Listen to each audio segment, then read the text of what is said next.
Hi, this is 2016 AP Macroeconomics FRQ, question number 2.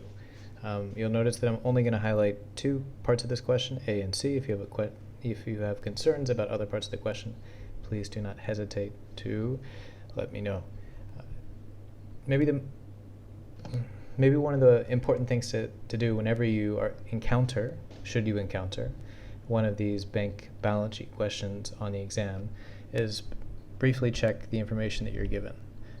So you would suggest that you have a reserve ratio of 10%.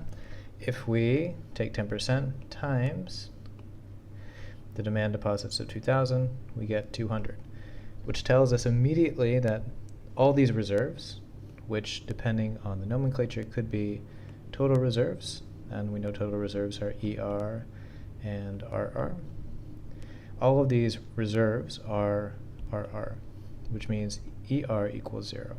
So this bank currently has 0 excess reserves, which means they can make no new loans.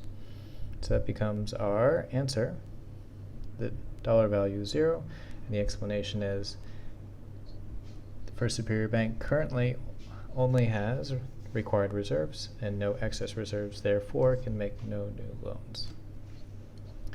Moving on to question C. As a result of Mr. Smith's $100 cash deposit, calculate the maximum change over time in each of the following in the banking system.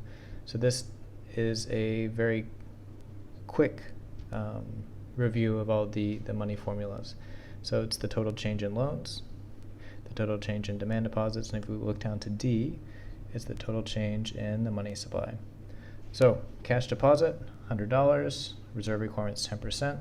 So with this, maybe use a different color so it's a little bit easier to follow my crazy scribblings. In this, we know that 1 divided by 0.10 equals 10, so that's our multiplier. With a $100 cash deposit, reserve requirement 10%, we have to put 10 as required reserves, and the remaining 90 we can use for loans. So go back to this. So in this case, total change in loans would be 90, the excess reserves that we have, times the money multiplier, equals 900. So the total change in loans across the banking system would be 900. And for demand deposits, since we assume that all loans that are made immediately become demand deposits at the same bank or a different bank, they all make their way back to the banking system. All those loans become demand deposits. Therefore, we have the same calculation. So it's 900 plus we need to add this initial deposit.